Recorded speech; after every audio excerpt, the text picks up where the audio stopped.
Nico! It's been a minute. What's going on, y'all? Welcome back to another Nico's World video. It's your boy Nico's World, and welcome back again. So I know I missed a lot. I know there was a shit ton of things going on. There was Fakumram dropped, Armor King was revealed. I missed out on all of that. I'm gonna be 100% honest. Like, I have been touching a lot of grass lately. I have not been playing this game like that. I've been doing a lot of other things basically. So this video is essentially catching up back to everything that I missed. I know that there was a whole controversy with Lars. I know people have been asking me, like, what are your thoughts? What are your opinions? I've seen it in the comments. You know, where you at? You know what I'm saying? So I apologize. Your boy been busy. All right, I've been doing things. All right, I recently got into a relationship and shit. Baby, if you're watching this, hi. I like chocolate. Delicious. Hey, this because I'm black? Yeah. Me rice your chicken. Perfect. She might be mad about that. We're gonna go over everything that happened and transpired in the past couple months. So, without further ado, let's get right into it. So, the Fakumram trailer and my thoughts on Fakumram. So, I personally don't care for Fakumram. I never really liked the character. I think his design is disgusting. I don't like looking at him. He's pretty disgusting to look at. For the people that played Tekken 7, you know exactly what I'm talking about. He was a nightmare. Essentially, he was kind of ground zero for guard breaks. He was kind of Namco's way of experimenting with that thought bubble, let's put it good. Let's drop a character and let's test guard breaks. Let's see how that is. And you guys know how I feel about guard breaks. I think that's one of the worst additions to Tekken 8. I don't think there should be a thing. I think if it was up to me, I would delete all that shit. It's a dumb 50-50. I don't think you should be getting guaranteed damage off of just blocking. I think that's dumb. Gonna be annoying. I already know. And he's gonna have guard breaks because he's probably gonna have more than one, in my opinion. I think he's probably gonna have more than one. It's gonna be super annoying to go against. He's probably gonna have his down forward one extension that has a mix up off of it. Super fucking annoying. So, yeah, this character is going to be a nightmare to go against. Not looking forward to it. I never cared for the character. I never liked the design. I never liked anything about him. I don't even like his name, to be honest. So, I just don't care for that character. And the fact that they're kind of reselling him as DLC is crazy to me. The fact that they're honestly doing that in general with a lot of these characters is crazy to me. It's kind of like, I don't know, I think it's a little greedy, to be honest. But again, these are the people that sold you frame data, so I'm not surprised. That's just going to be my quick take on Fakumram. I'm not going to harp too much on Fakumram. I simply just don't care. I don't care about the character. The only time I ever played the character was in practice mode to learn how to fuck them up. That's the only reason I ever messed with them in the first place. Fakumram is kind of mixed. A lot of people have different feelings about him. He caused a lot of damage in Tekken 7. He was fucking stupid broken in Tekken 7 when on his release. A lot of people didn't like Fakumram, myself included. So I think them also releasing Armor King along with Fakumram is kind of a way to, it's kind of like a safety net because Armor King is more well liked than our Fakumram, I think. So because from what I've seen throughout social media and throughout Twitter and things like that, is that people are like, what the fuck, Fakumram? And then they see Armor King, they're like, "Oh, Armor King." Yeah, so I think it was kind of a band-aid fix, low key, with Fakumram being released along with Armor King. I think it was like a kind of like a just in case you're mad, we're gonna give you this as well. Low key, that's how I feel. But Armor King, again, Armor King is a character that I personally don't care for. I don't like the character, or not, I'm not gonna say I don't like. I just don't care about Armor King. Armor King is well liked. A lot of people do like Armor King, and more power to you. I personally don't care. To me, Armor King is just a black king, so I don't see the difference. People would. I talked to my friend about this, and they was like, "No, there's a difference." Whatever, bro. I don't see a difference. It looks like the same fucking guy to me. So that's just my opinion. But I'm sure he will be played because he was definitely a character that was sought out for. People do like Armor King. People do have love for that character.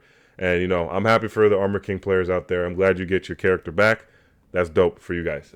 When I fought Armor King in Tekken 7, I didn't really think anything of it. I was just like, okay, it's just King 2.0. Like, I don't know. I just didn't care. I don't see a difference. The character, I'm sure he's going to be good. He's, you know, DLC privileges. That is a thing, by the way. That does happen. But I'm sure he's going to be strong. I'm sure he's going to be probably not fun to go against, but I mean, who is in Tekken 8, to be honest, right? But, yeah. For the two of those characters, I personally don't care. That's just my take on those characters. I think it's crazy that they're reselling you these things, but again, you know, it sucks that we have to buy them just to learn the matchup too. I think that's ass. I wish they did something like Street Fighter does, where you can rent out the character for an hour just to lab them. I think that would be really dope, but they're not going to do that. They're too greedy. Moving on to Lars now. Let's get into the nitty gritty of the main point I want to talk about is the character that we love in this community, the character that I play, my main, Lars Alexanderson. So, Lars was under the radar hard early in season 2. People were looking at him hard in season 2. People were saying he's top 1. People were saying he's broken, busted, he's this and that, and he's dumb, he's stupid. People were going crazy on Lars, and I really didn't have the time to, you know, put my take on it. I was too busy at the time, but now I'm here, and I'm here to give my thoughts and opinions on this. So, essentially, do I agree with the notion that Lars is top 1? Hell no. I never agreed with that. Even earlier in the season, I never agreed with that. I thought Lars was strong.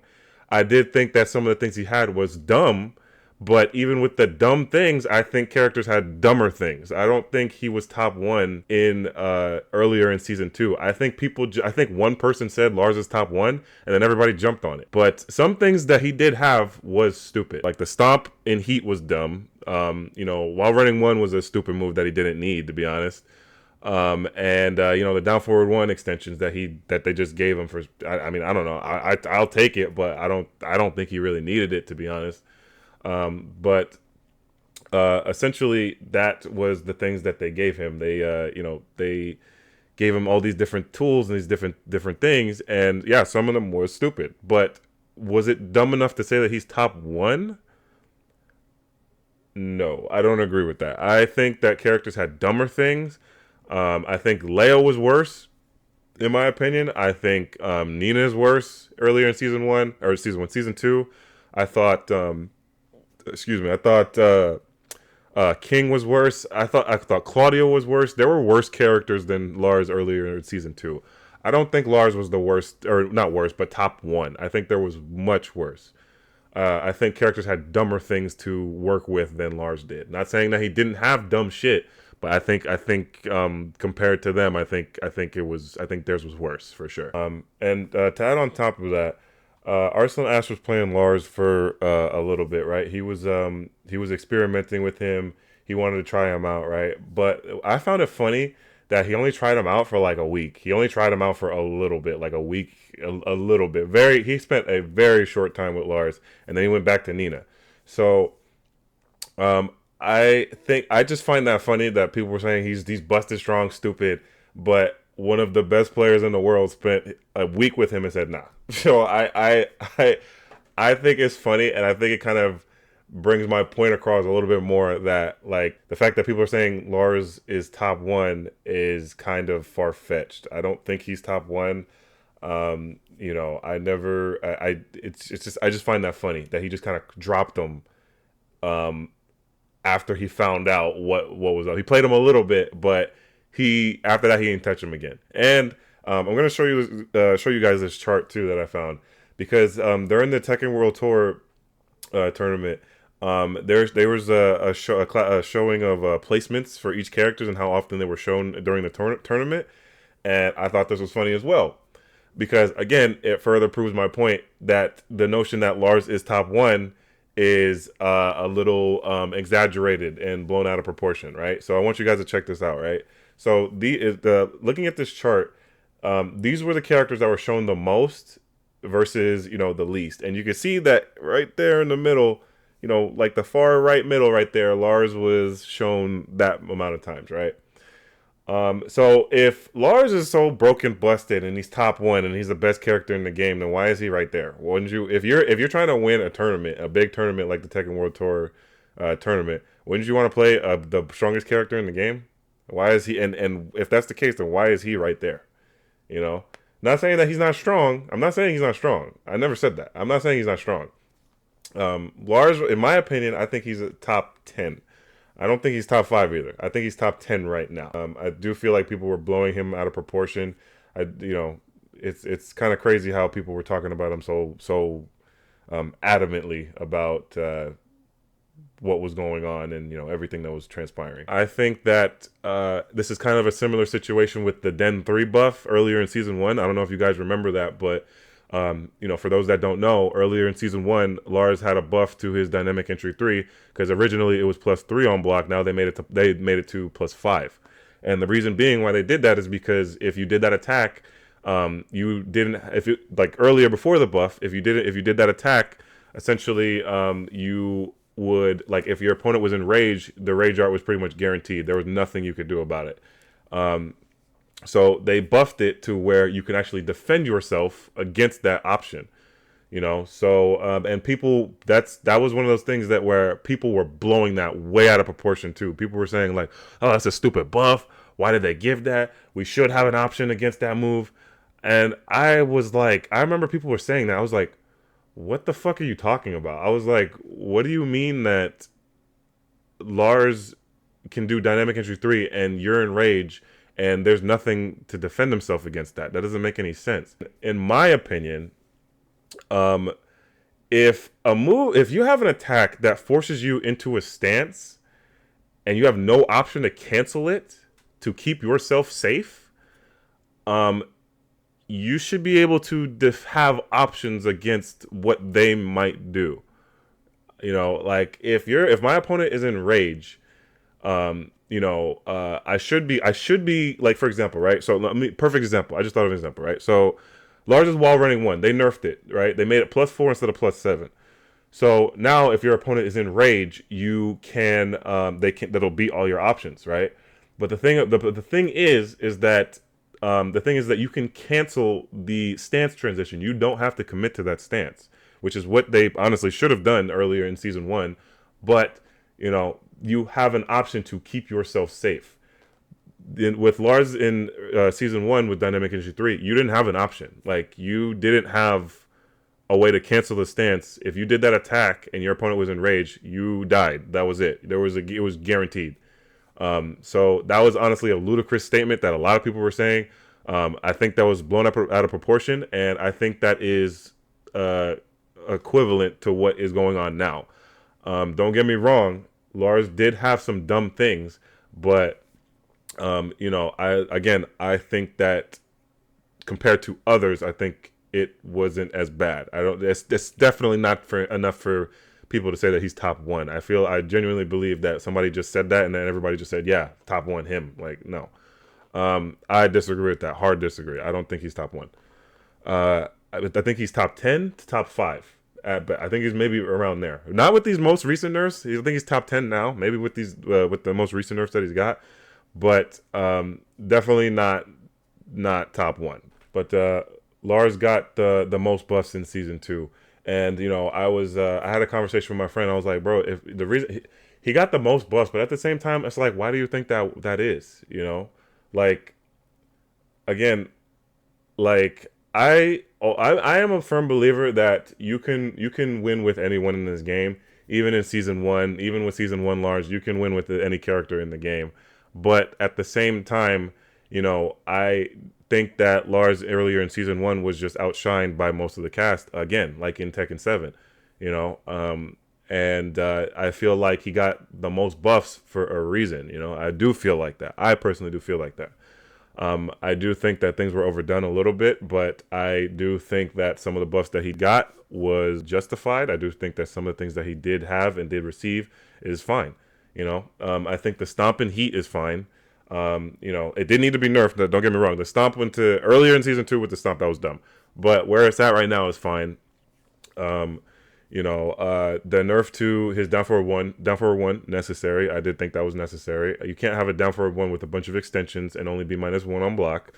I did think that the wall running one move is a move he honestly didn't need, but I did think that it needed to be toned down. I think it was 2+ on block, so I do agree with the nerfs that he's received. I do agree with the down forward 1-1-3 extension. You know, I do agree with the nerfs that he got. Like all of the nerfs that he got for the most part, I agree with. The only one I don't agree with is his down forward 3-3. I honestly don't think that move needed to be changed for the most part. I mean, making it natural on hit was nice, but how they nerfed it in exchange, I think is just, honestly, I would go back. Just give me my old one back. I don't like this new one. So some of the nerfs he received is fair game. He did need them, but now, you know, they're trying to nerf the rest of the cast and everything like that. So overall, as Tekken 8 right now, it seems like they are trying to make the game better. It does seem like they are taking steps in the right direction.